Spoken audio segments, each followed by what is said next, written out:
कोई इन लीडरों से ये पूछ सकता है कि भाईजान जो ये बचगाना खेल आप खेल रहे हैं, असेंबली तोड़ दी, असेंबली जोड़ दी, ये कोई बच्चों का खिलौना तो नहीं है, तोड़ दिया तो वापस जोड़ दिया। बिलियंस ऑफ रुपीज इलेक्शंस पे लगते हैं भाई। ये कौन भूखी नंगी है, आपके अंदर बर्दाश्त ही नहीं है, टॉलरेंस नहीं है, आप आपस में बैठ नहीं सकते, आप हमारे लीडर हो ही नहीं सकते। इसलिए कि लीडर की जो बस डेफिनेशन दुनिया में बनती है ना, लीडर कौम का टीचर होता है। मुझे भी अट्रैक्ट किया इमरान खान ने, मुझे उसके तस्वुरात में पाकिस्तान का एक रोशन मुस्तकबिल नजर आता था। मुझे यूं लगता था कि ये जब आएगा तो महमूद और याज़ी की सफ में खड़े होंगे, शेर और बकरी एक ही घाट से पानी पियेंगे, और अमन की बांसुरी बजेगी, चैन के फूल खिलेंगे और मसवात के दरिया बहेंगे। अमीर क्या सादा है, बीमार हुए जिसके सबब उसी अतार के लुंडे से दबा लेते हैं। मेरा ख्याल है कि इस मुल्क का जो मौजूदा सबसे बड़ा मसला है वो दानाई से दूर पाकिस्तान की वो बचगाना क़यादत है जिसने माशरे में जज्बात फरोशी का धंधा करने के अलावा कुछ भी नहीं किया, और माशरे में टिकटॉकर भोंडी हरकतें करके, ये नहीं जैसे धूल आसमान पे उड़ के पहुंच जाती है ना, वैसे इमरान खान साहब टिकटॉकर्स के साथ नशिस्त कर रहे हैं। ये डायलेमा है। इस मुल्क के अंदर उनको ये जरूरत पड़ गई है कि वो दानिशवरों से नहीं मिल रहे, वो प्रोफेसर से नहीं मिल रहे, वो सोसाइटी की क्रीम जो आर्किटेक्ट हैं, इंजीनियर्स हैं, साइंटिस्ट हैं, जो माशरे को बनाने वाले लोग हैं, उनसे नहीं मिल रहे, उनसे नहीं पूछ रहे कि यार मुझे क्या करना चाहिए, व्हाट्स रॉन्ग विद मी। चीन में आप जब टिकटॉक देखेंगे तो वहां पता है टिकटॉक पे कौन आता है, कि कौन सेलिब्रिटी बनता है, जो वहां का टॉप का क्रिएटर होता है, थिंकर होता है, और वो कोई ना कोई इनोवेटिव काम करता है, नेशनल लेवल पे कोई बड़ी अचीवमेंट करता है, और सारा मीडिया बैठ के उसको प्रेज करता है। अस्सलाम वालेकुम नाजरीन, स्मार्ट विजन पाकिस्तान के साथ मैं हूँ सिकंदर खान खलील। नाजरीन, मेरे साथ आज एक ऐसी शख्सियत मौजूद है जो कि बैक वक्त 4 किताबों के मुसन्निफ हैं, आलमी कॉमनवेल्थ अवार्ड होल्डर हैं, और इसके अलावा नेशनल यूथ असेंबली के सदर सर हनान अल-अब्बासी। बहुत शुक्रिया सर। ऑनर जी। सर, अगर देखा जाए पाकिस्तान की सियासी सूरत हाल को, तो काफ़ी ज़्यादा इंस्टेबिलिटी है, और अगर बाकी डिफॉल्ट पे भी काफ़ी ज़्यादा लोग के माइंड में कई सवालात हैं कि क्या वाकई में डिफॉल्ट की तरफ जा रहे हैं, मतलब कि काफ़ी ज़्यादा चिमगोइयाँ हैं। तो इस पूरे सूरत हाल को किस तरह आप देख सकते हैं? मेरा ख्याल है कि जो पाकिस्तान का लीडर है, जो पाकिस्तान के कायदीन का एक माफिया है, जो सारी पॉलिटिकल पार्टीज के अंदर है, इर्रिस्पेक्टिव ऑफ कि वो तब्दीली है या नया पाकिस्तान वाले हैं या पुराने पाकिस्तान वाले, सब एक ही लाठी से इस पब्लिक को हाँक रहे हैं। कुछ विजिबल हैं, कुछ बड़े स्मार्ट तस्वुरात के साथ हैं, लेकिन हर कोई इलेक्शन में आके कहता है पहले खोटा था, अब खरा हो गया हूँ, मुझे वोट देना खड़ा हो गया।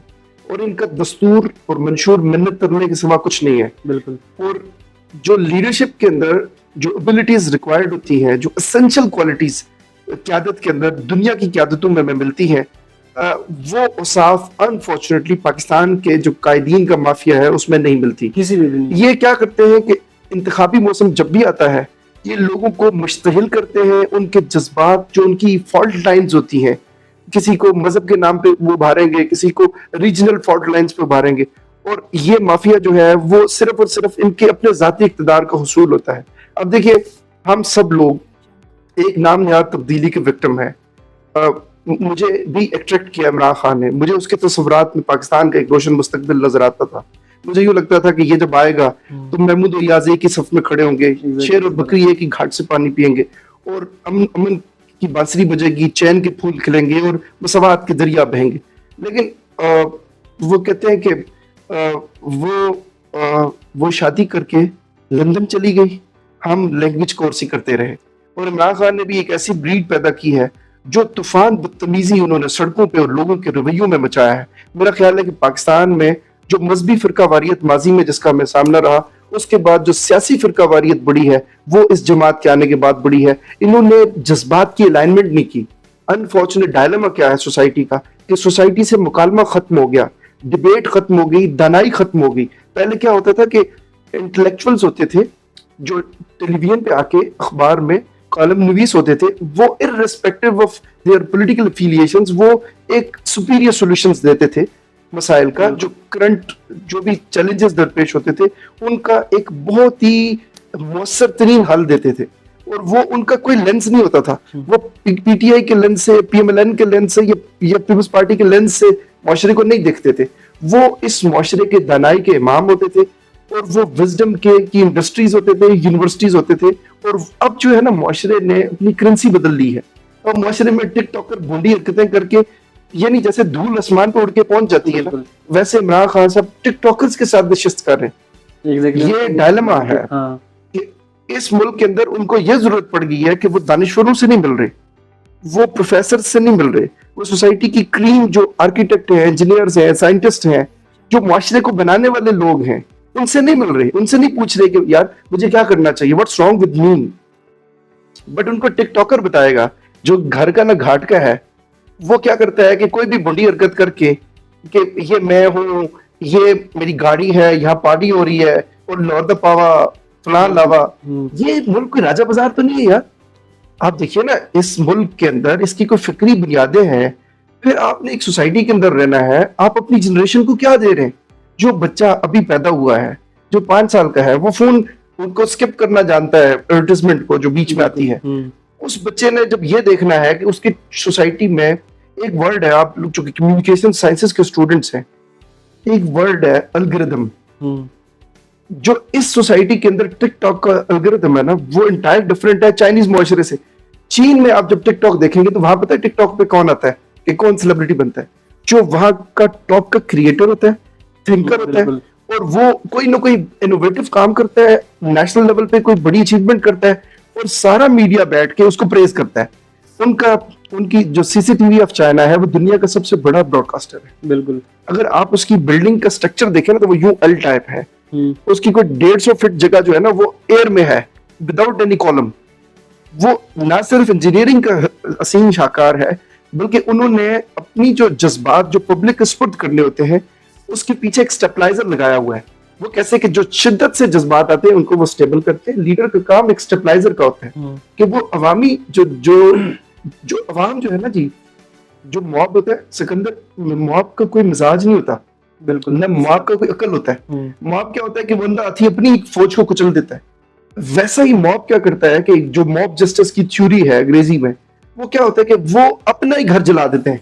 बेवकूफ के बच्चे जब इकट्ठे होते हैं ना तो अपने ही फूल जला देंगे, अपनी बिजली जला देंगे, अपने वो पोल उतार के नीचे फेंक देंगे, और जो बजट के अंदर लग के वापस बिजली के बिलों में लग के वापस उन्हीं को आ जाएगा।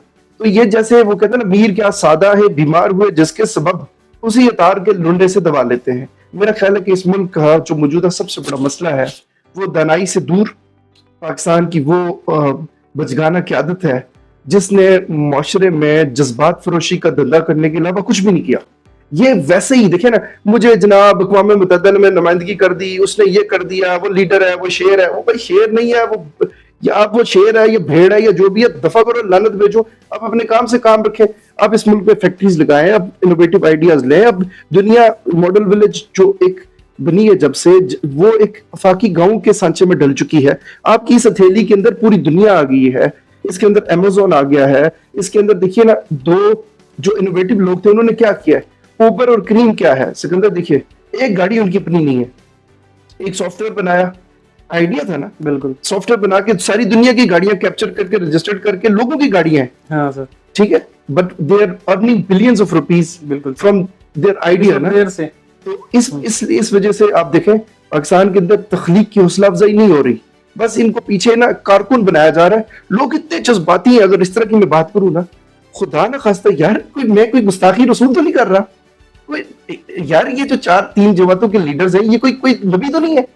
नौज़ बिल्लाह, नबी सल्लल्लाहु अलैहि वसल्लम इज परफेक्ट पर्सन ना, उनके बारे में डिबेट नहीं हो सकती। ये तो सारे लोग, इनके अंदर इंसानों के सारे ऐब मौजूद हैं, तो इनको आप पारसाई के एक मीनार के ऊपर बिठा देते हैं कि नहीं नहीं नहीं वो साडा लीडर परस्ती है सर। असल में इतनी तकसीम हो गई है माशरे के अंदर ना कि जो सियासी फिरका वारियत बढ़ गई है ना, उसने घर जल उठाया घर के चिराग से, माशरे को इतना तकसीम कर दिया है ना। और जो डिवीजन इंटरनेशनल थिंक टैंक्स या जो आपकी मुखालिफ ताकतें होती है ना, इसमें ये सिकंदर समझने की जरूरत है कि जंगों के तौर तरीके बदल गए हैं। पहले जंगें होती थी जमीन से, बारूद से, टैंक से, तोप से, बम से, इन चीजों से। अब जमीन की जंग नहीं होती, अब जहन की जंग है।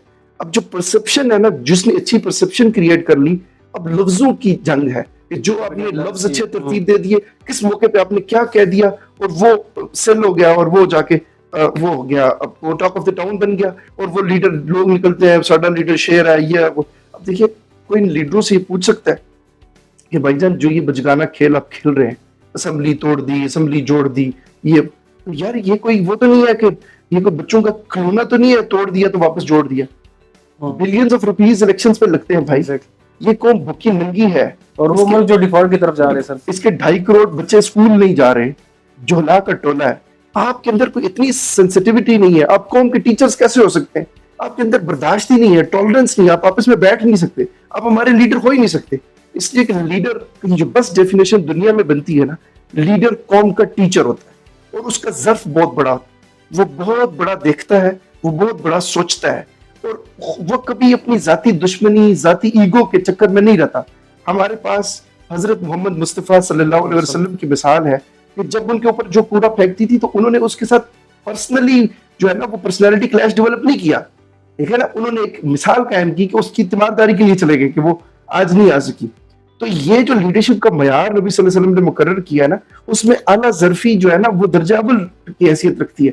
मैं अल्लाह से ये दुआ मांगता हूँ कि मेरे ऊपर जिसको भी रब हाकिम बनाए, बेशक वो अनपढ़ हो, बेशक वो उसके पैसे ना हो, बेशक वो जो भी उसके अंदर ऐब हो, लेकिन वो आला ज़र्फ हो, वो इतना बड़ा देखता हो, सोचता बड़ा हो और बसीरत का हो, ताकि उससे मुझे भी विजडम मिले, मैं उससे कुछ सीख भी सकूं।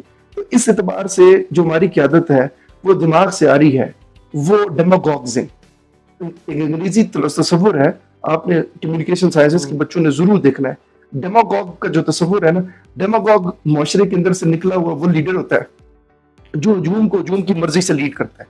फर्ज करो हजूम चाहता है इसको जला दो, वो भी आगे खड़ा हो जाएगा, जला दो, लगा दो आग, तीली लगा दो, दस्त तो नबूद कर दो। ये लीडरशिप नहीं होती। क़यादत जो होती है वो विजडम से भरपूर होती है, उसका मुस्तकबिल बीन तसव्वुर होता है। वो एक लीडर दूरबीन की तरह दूर देख रहा होता है चीजों को कि अगर मैं 5 साल बाद क्या होएगा, इसका मेरा 20 इयर्स बाद का विजन क्या होगा, 30 इयर्स बाद का क्या होगा, 50 साल बाद में इस माशरे को जो ये वाला बीज बोऊंगा, इसके जो है ना कॉन्सिक्वेंसेस क्या होंगे। तो ये चीज जो है ना हमारी क़यादत में अनफॉर्चुनेटली मैं सख्त मायूस हूँ कि ये वो कहते हैं ना वक्त वो भी देखा है तारीख की घड़ियों ने जब लम्हों ने खता की, सदियों ने सजा पाई। और ये जो बचगाने जो बुने लीडर्स आगे हैं, ये माशरे को किस समत ले जाएंगे, मुझे बड़ी तशवीश होती है और मुझे एक बड़ी लो ग्रेड एंजाइटी होती है इनको जब सोचता और देखता हूँ।